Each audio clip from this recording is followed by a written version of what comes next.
It's time to take a ride on the Steelers Afternoon Drive with our co-hosts, Alan Saunders and Zachary Smith.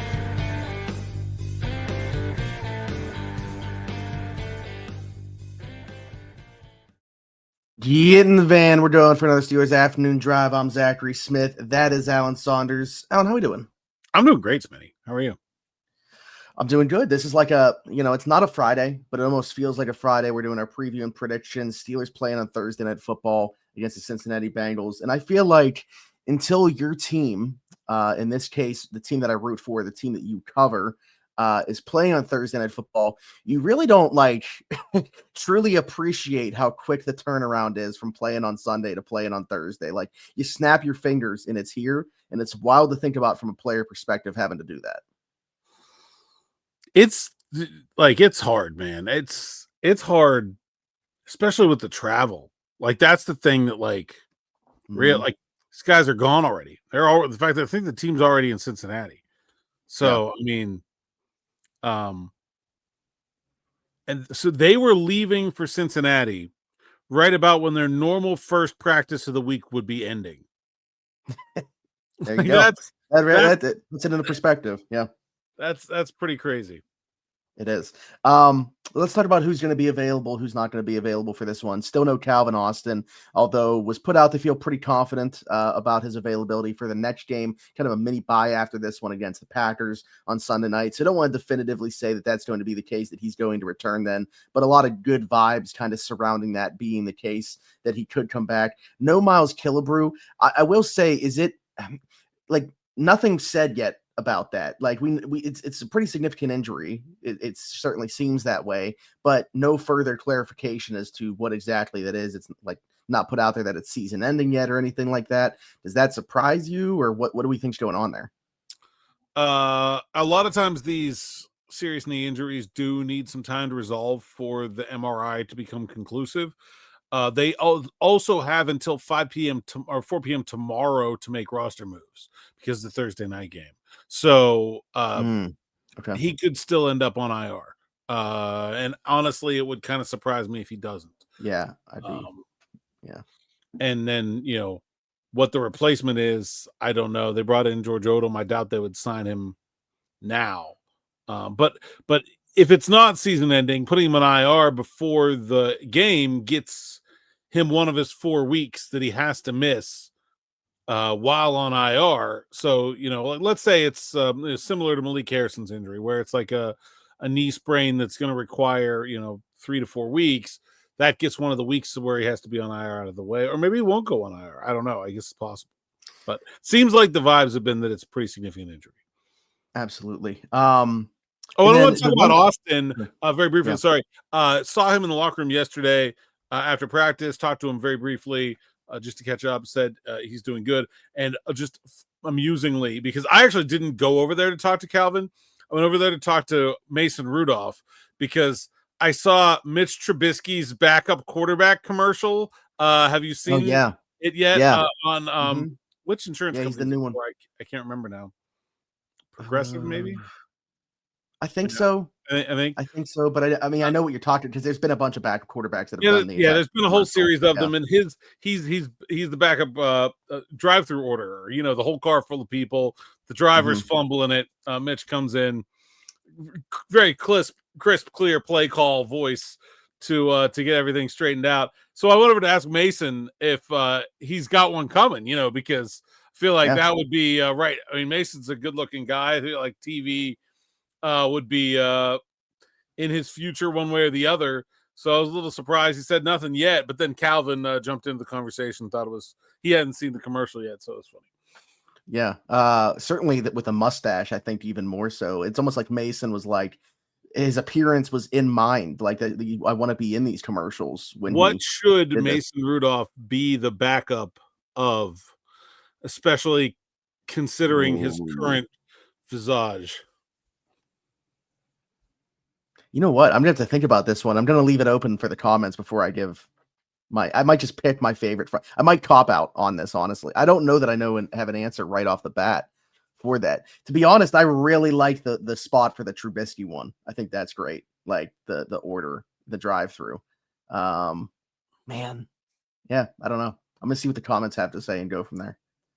I'll think I'm about trying it. to work in Mason's pineapple farm in here somewhere, but I don't know. I don't know if that can fit or not. But that's always a source of social media entertainment as well. Sure. Yeah. I don't know. Let us know what you guys think. Okay, I got one. I got one for All right. Mason. I got Okay. one. Especially because I know Mason does fish a little bit. The guy backing up the boat trailer at the dock. Like because that's always like people stay back and forth and back and Yeah. forth. And then you Okay. sorry, Terry. We got to call in the backup here and have Mace come in, and I think he has a truck too. So that would. He Yeah. seems like a guy who owns That's a good. boat. I don't know if he does or he doesn't, but he seems like a guy who owns a boat. Yeah, because of like the Oklahoma ties and stuff like that, I was trying to think of something like farming, hunting. That's good though. So I like the fishing thing. We'll roll with that for now for the podcast submission. We'll see what the comments have to say on that as well. But yeah, that's good in terms of Cal. Spirits seem to be high. He's still been doing like the chalk talk thing with Dulac. So like hopefully he's able to return for that Sunday night game. The one that's really questionable here, both to people on the surface looking at it and also the tag that he has, is Deshon Elliott going into this game as questionable. Did not travel with the team. He's got a personal matter that he's dealing with and seems truly questionable whether he'll rejoin the team tomorrow for the game. Yeah, always questionable when you don't travel with the team. That's a sign that something serious is going on. I don't know what it is, but I believe it's something involving his family. So hoping everything's all right with Deshon. And we'll see if he's able to get to Cincinnati and get into the game. That's always the Steelers spend a lot of money on transport to make sure they get there on time. When you're relying on the civilian transport services, even if you intend to get there, you never know what's going to happen. Mm-hmm. Yeah, and Cincinnati's airport is nowhere near Cincinnati. Also, it's like in Kentucky. Yeah. And so it's not like this isn't one of those Home Alone situations where you run through the airport and you get there. Difficult travel to get to Cincinnati. And I think, something that might not pop in everybody's mind, and like Deshon's a true pro. I wouldn't question whether he's going to be in the right headspace if he joins this team. But I think in a lot of cases, when you think about this, it's fair to question whether that's going to be the case. Like if something's going on in somebody's personal life, and you're questioning if they're going to be able to rejoin their team on short notice and stuff like that, I think that it's fair to wonder, like, are they going to be in the right headspace for this game? Because we're talking about Deshon Elliott, I think that he would be. But I had some people, message me and question that as well. Like, is he even going to be in the right place? Well, yeah, I mean, I think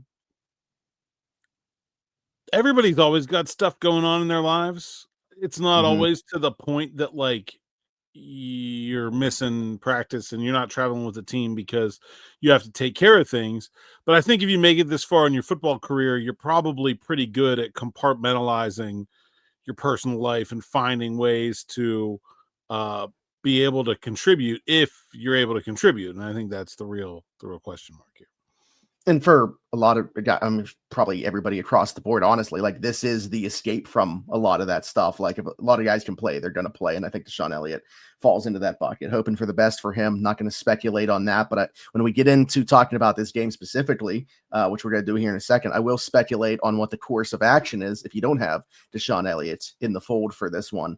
It seemed like, finally got their full complement, their full menu of defensive backs finally back. And then, you might not have Deshon Elliott for a game here due to a personal matter. We'll talk about that in a second, but I do want to bring up the injury report from the other side of things. Trey Hendrickson does not miss time, like ever. You look at the amount of games that he's missed in his NFL career, there's not many, but he is questionable for tomorrow night's game with a hip injury. It was put out earlier when he left that game against Green Bay that they thought it was a back thing. It's since been clarified that it's a hip issue. Did not practice the 2 days this week, listed as questionable.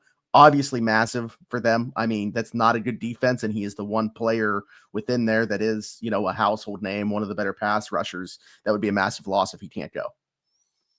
Yeah, it's certainly significant. I mean, he is really like this defense is not good and at all. And really, he's kind of the one guy over there that you really feel like you have to deal with.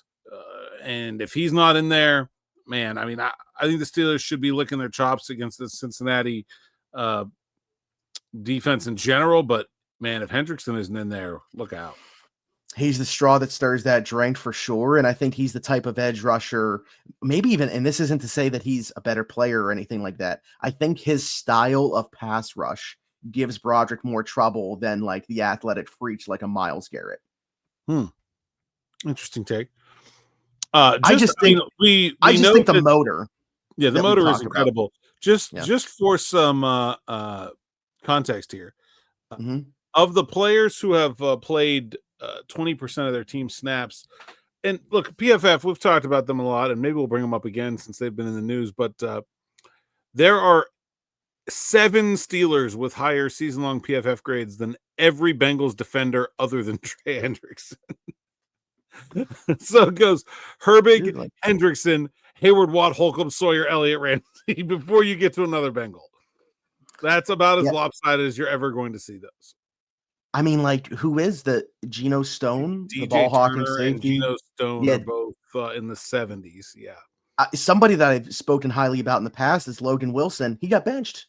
He's not even starting for them now. Warren Burks, who came over as a free agent this year, is steady. Like I don't think he's great, but he's solid. Mike Pennell. They spent a second round pick on Demetrius Knight, who I didn't love. I don't even the know draft if pick. And is he playing? I have no idea. I thought maybe he was playing more along with Burks now that Logan Wilson got benched, but maybe that's not the case. I don't know. Shamar Stewart back in the fold as rookie. I mean, they're getting him back. That'll be helpful if Hendrickson can't go for sure. Okay. Well, since we're talking about this right now, I guess let's start on that going those sides. Steelers offense attacking that Bengals defense. Hendrickson in or out, I guess, for the sake of this, if you want to operate like Cincinnati is going to be at their best and have him into the fold. What should the plan of attack be? Is it open season on this defense? Can you attack them both through the ground and through the air? Is there one that the Steelers should be operating more under the other? We've obviously seen them incorporate the jumbo stuff a lot more. Should they start out with that and see if Cincinnati can stray them away? What do you think? I'll be honest. I mean, I think you can kind of do whatever you want to this defense. They're probably I think just Hendrickson makes them better against the pass, but it's not good either way. I think this should be open season. I mean, the Steelers have no real need to go stretching their wings. It's a game they should probably feel like they should win pretty handily.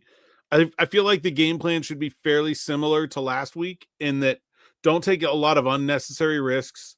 Don't feel like you have to reinvent the wheel. Show 80% of stuff you've shown before with some new stuff thrown in. See if the Bengals, I know it's a new defensive coordinator, but see if the Bengals have figured out that 88 is a receiver that you have to cover, or maybe they haven't learned that lesson yet. And I don't really think they need to go crazy here. I'm expecting a big game from Jaylen Warren. I'm again expecting big contributions from the tight end position. I don't think there's a cornerback the Bengals can put on DK Metcalf one-on-one. So they're going to have to play cover 2, which means a lot of that check down stuff. And like, I think that's fine. I just check it down.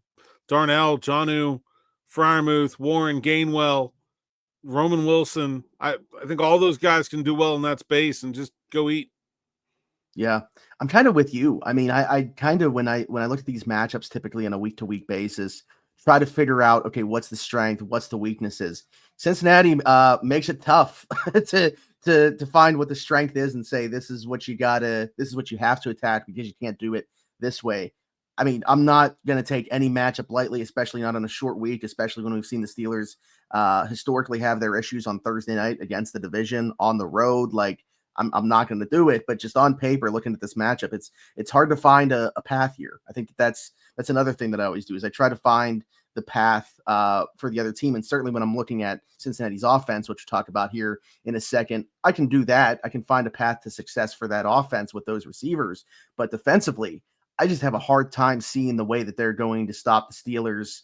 And it's not like this is a high-powered offense, but just from staying efficient, staying ahead of the sticks and playing the way that the Steelers want to play. So they might, I'm not saying that they'll score 40 plus points in this one, but I don't see a way that they don't dictate the pace the way that this is going to go.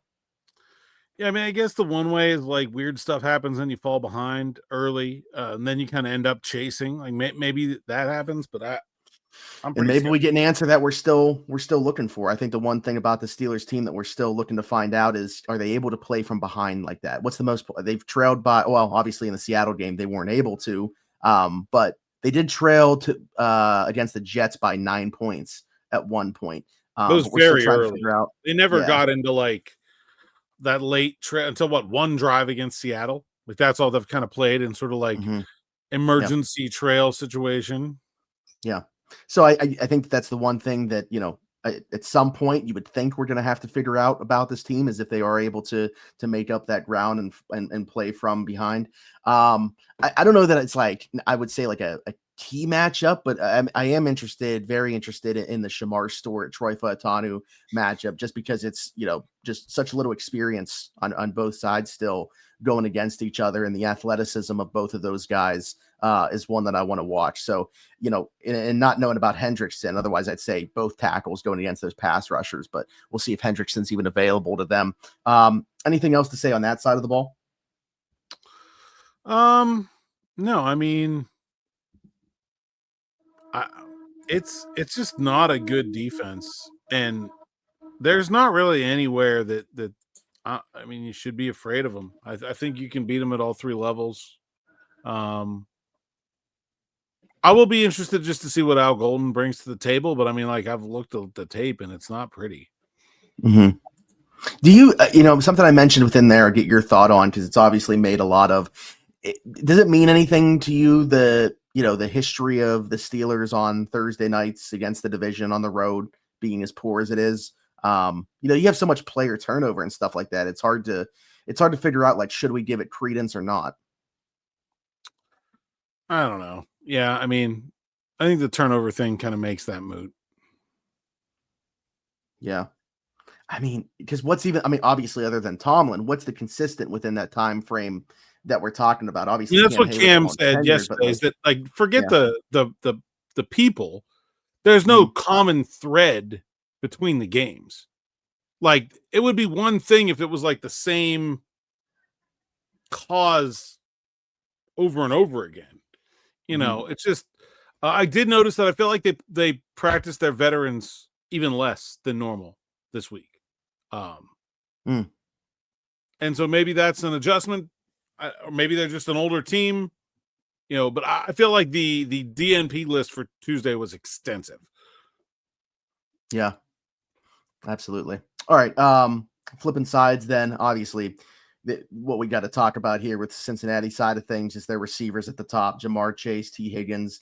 They've given the Steelers trouble in the past, both of those guys. Even when Chase has not played, T. Higgins has gotten his numbers against this team. It is a Joe playing quarterback for the Cincinnati Bengals, but it's not Joe Burrow. Joe Flacco stepping in, played pretty decent on a short week, getting in there late and then playing against the Packers. Now he's playing on a short week against the Steelers here, much to Mike Tomlin's chagrin. What do we make of the Cincinnati Bengals offense, and what did you see from them in the switch from Browning to Flacco, if anything? I mean, it's so hard to say one game, but like I just felt I don't think they're changing anything on offense. I think they'll be the same, pretty much what we're used to seeing from Zach Taylor. I thought Flacco started to look pretty comfortable in the second half. I think now Green Bay blitzed him a lot, which I don't think the Steelers will or should do. I think that's the wrong approach for a quarterback as heady as Flacco. He's just going to throw it to whatever you're leaving open by blitzing. I think you have to be so you can move guys around and you can bring guys from different spaces, but I think bringing more than four, especially considering how awful the Cincinnati offensive line is, I don't think you should feel like you need to bring more than four. But like the Packers were blitzing him, and he was kind of, I mean, it wasn't like deep shots down the field, but he was kind of picking them apart. And I don't think that's a good process. Also, like, this is a perfect game to play like Steelers style defense, because you just keep a lid on it. Like if the Bengals are, beating you underneath, whatever. Like I wouldn't go crazy. I would just be very basic on defense in this game. Honestly, I think you can roll the ball out and beat them one-on-one across the board and give your corners as much help as you can. Yeah, I think that we talked about this in the episode that's going to come out tomorrow. Great episode with Braden Fajoko a little bit more. But you mentioned it there, like rushing 4 is certainly the way that they should start this game and see if they're able to do it. Hopefully you don't even have to adjust and you just have success doing that. And this was before knowing, I guess, kind of the full picture of what was going on with Deshon Elliott, but how much could that change, their plans on the back end of things? Yeah, I mean, that's significant in the run defense. Cincinnati's just been awful at running the football. Chase Brown looks like he's maybe taking a step back, although honestly, the offensive line is so bad that it's hard to tell. They have really no balance whatsoever.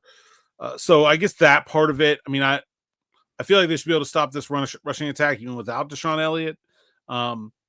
In the passing game, his role would be taking away Mike Gesicki, who's not playing. I mean, I know they have Noah Fant. And Drew Sample, and they're pretty deep at tight end. They have another guy who plays a little bit too, whose name is escaping me right now. Well, Tanner Hudson's out with a concussion as well. Oh, so there you go. Well, never mind. He's the other one. So, I mean, Yoshivas is a bigger slot. You could use Elliott against him. I think Peppers and Clark can get the job done here, though. I don't really think this is I guess the one area where Elliott is probably better than those guys would be coming up and tackling those underneath stuff, like especially if you're gonna run screens and tunnels to Chase and things like that. You feel good about Elliott not only making the tackle but coming up and making guys physically pay for doing that. I thought you saw the impact of the physicality of the Steelers secondary play out over the course of that Cleveland game, where there was some alligator arms by the end of it. And Deshon Elliott is definitely he's the captain of the physicality department there. How do you think that the plan of attack will be against these receivers? Is it just going to be, body type wise, Joey Porter Jr. draws T. Higgins, and then they'll just throw a bunch of resources at Jamar Chase, or how do you think that things will go there? Yeah, absolutely. That's what I talked about this morning on Morning Rush. I think Joey Porter Jr. gets T. Higgins. I think you put the other 3 guys, Thornhill, Chase, and Slay over.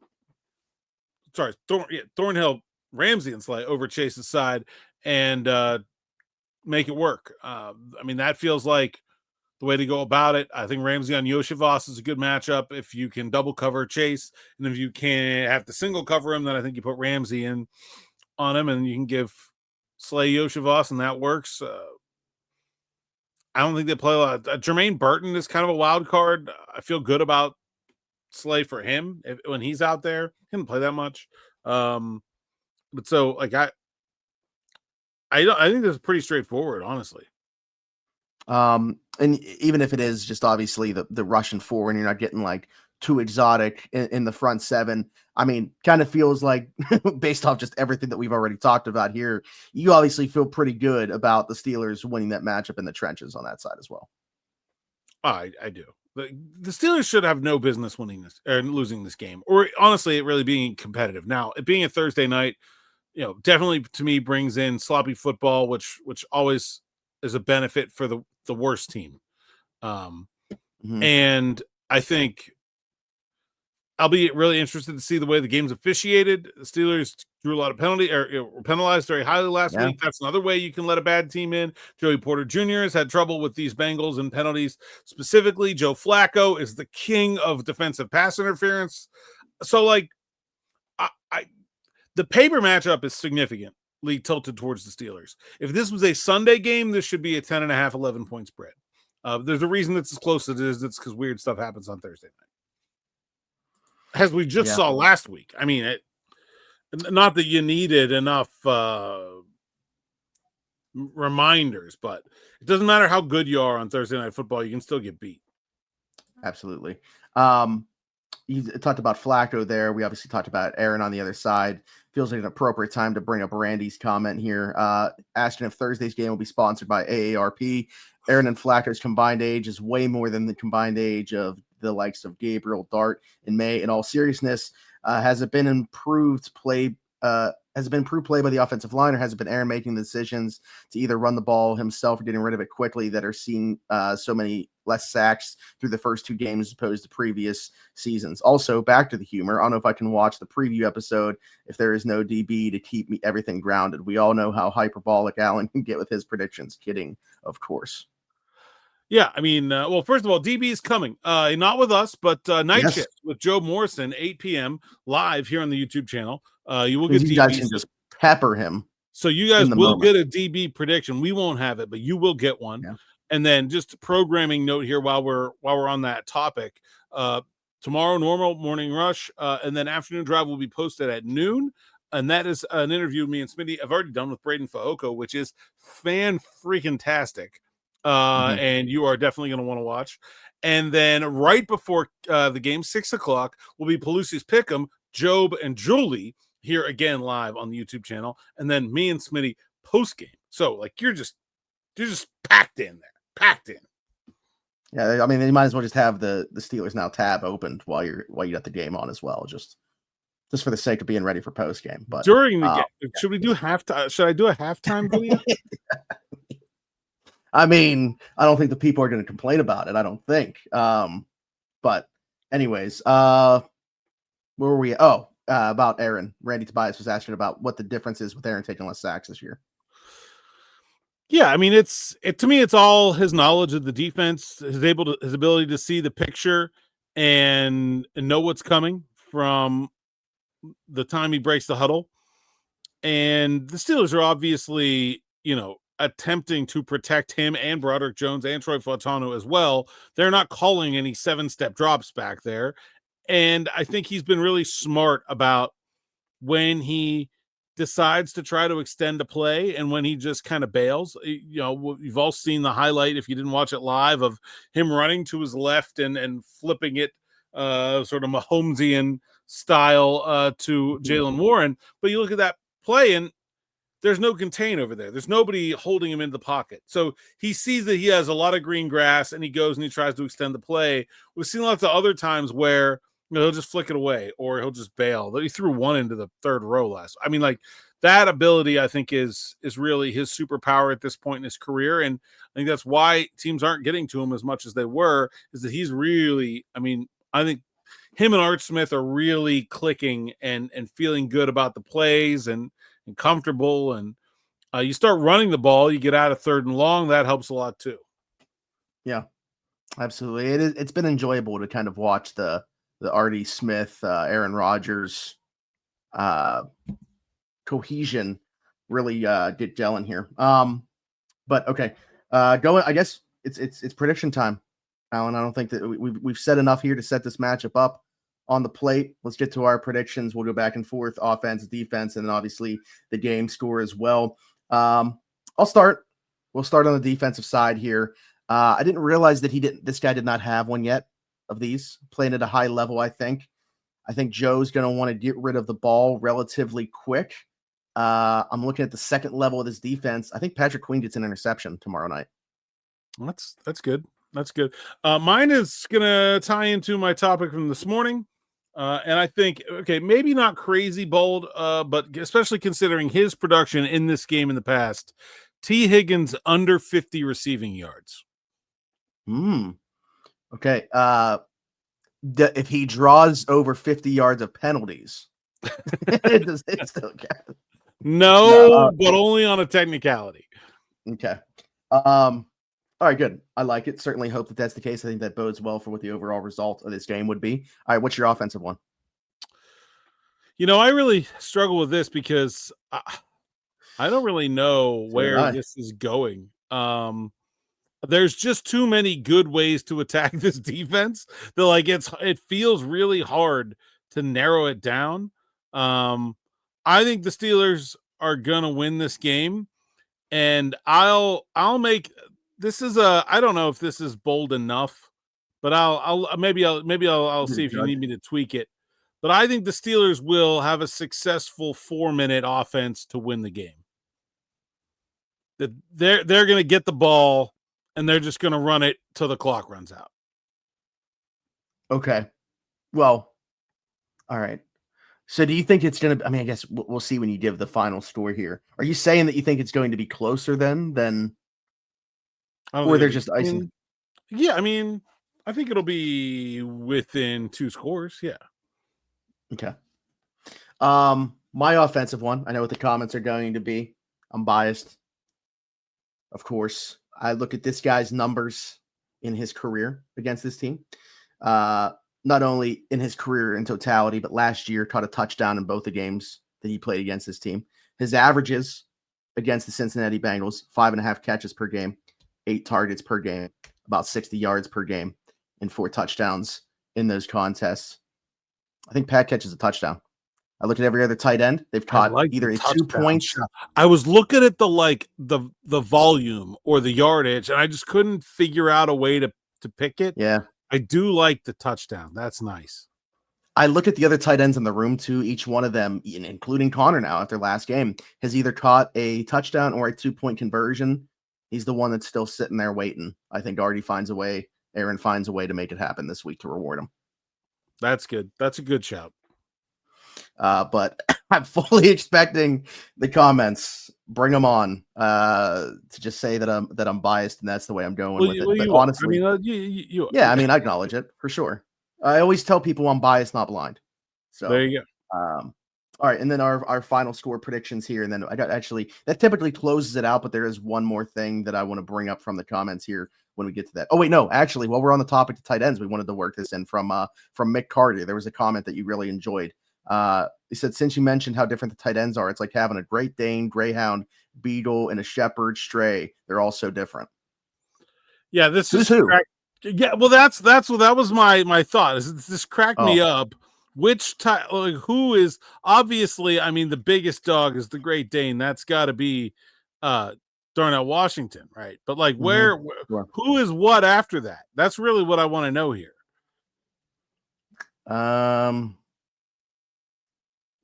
So that leaves us with a Greyhound, a Beagle, and a Shepherd. Well, I think Deshon Smith is the fastest, so Greyhound I think fits there. Okay. And I think Connor's the shortest, so we'll go Beagle there. Pat's a Shepherd. He does have a mustache now. Shepherd's a cop dog, so I mean it kind of fits, right? I have thoughts on the mustache. He kind of fit in as an extra in like NYPD Blue with the current look that he's giving. So I think the German Shepherd tracks. I guess that makes Spencer Anderson the Stray, which I mean they did adopt him, right? He is not. He left his own family and has gone to the tight ends, and he seems to be thriving though. I feel like a rescue is a better way to say it than a stray, right? Adopt, don't shop, as DB always says. Him and his wife have adopted several dogs. So yeah, I like it. You found a way to tie that back very nicely, and I think got the perfect one for each spot there. So good stuff. All right. All right, final score predictions here. You know what? I said I'm not going to have the Steelers hitting 40 in this one. I like them to hit 30 though. Okay. I'm going to go the Steelers win this one, and very similarly to on Sunday, I don't think that we are on the edge of our seats for a second straight game. That'd be nice as a Steelers fan. I think the Steelers win this one 30-19. That's impressive. I'm not sure I see 30 on offense just yet. I mean, the defense is bad. It's just a Thursday night. I don't know. I have so many Patrick Queen's interception sets him up like inside the 10. That definitely is the way the Steelers get to 30 is he gets turnovers. I'm going to say the Steelers win it. Not easily. I would say similar fashion to last week. I'm going to say 24-13. 16, 13, 16. 16. 24-16. I'm going one more. Internal dissension going on there. Yeah. The two shoulders you got going back and forth.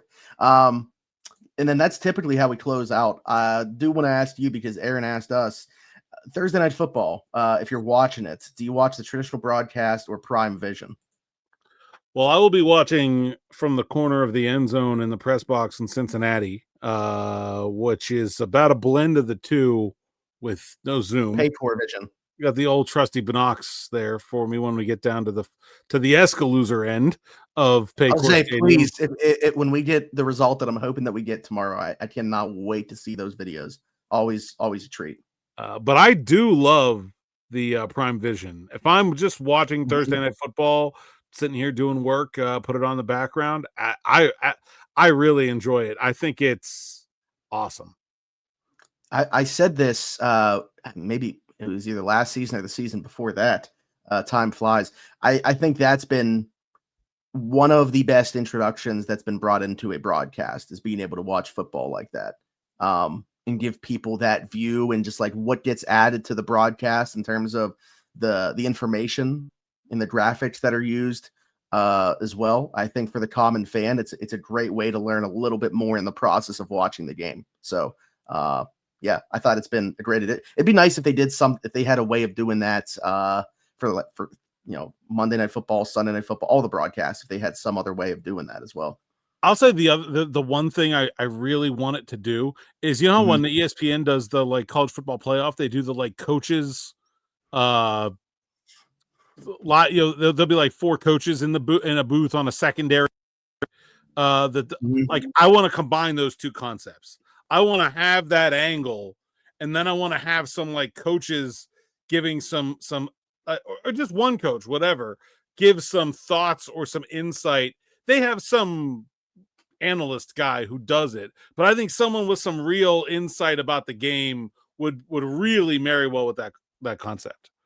We can pull that from there. We can pull the ACC having the replay center directly on the broadcast over as well. We could pull that idea. That's awesome, by the way. I wish everybody was doing that. The UFL started it. The ACC is on board. Now we just need everybody else, because it 100% needs to happen.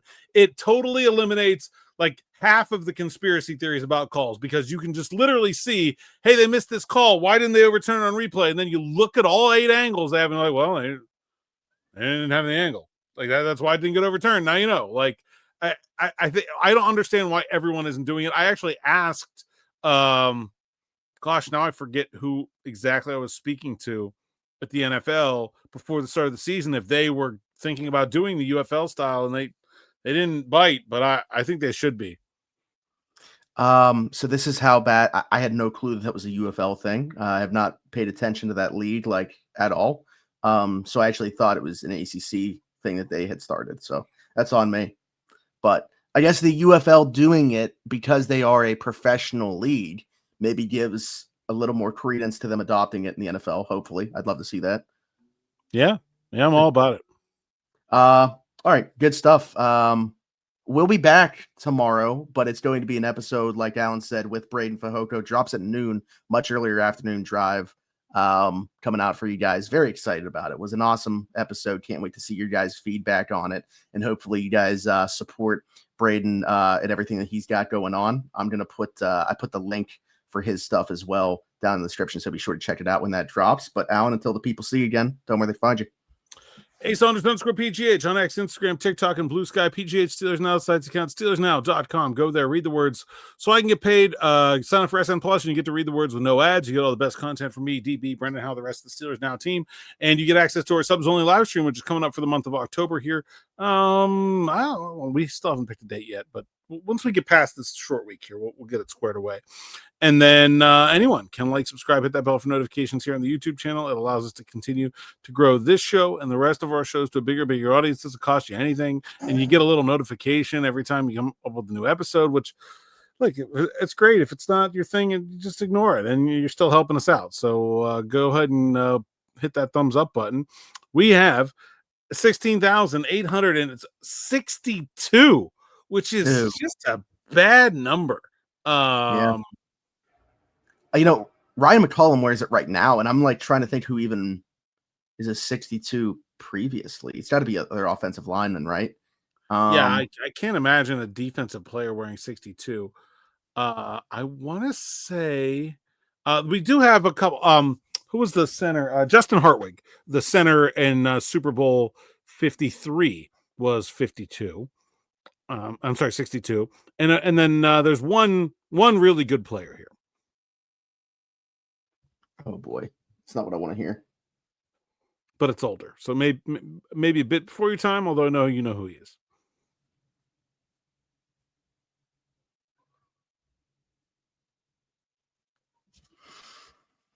So it's got to be whoever was 62 in the 70s, right? No, 80 to 92 is the one of the best offensive tackles in Steelers history. Oh.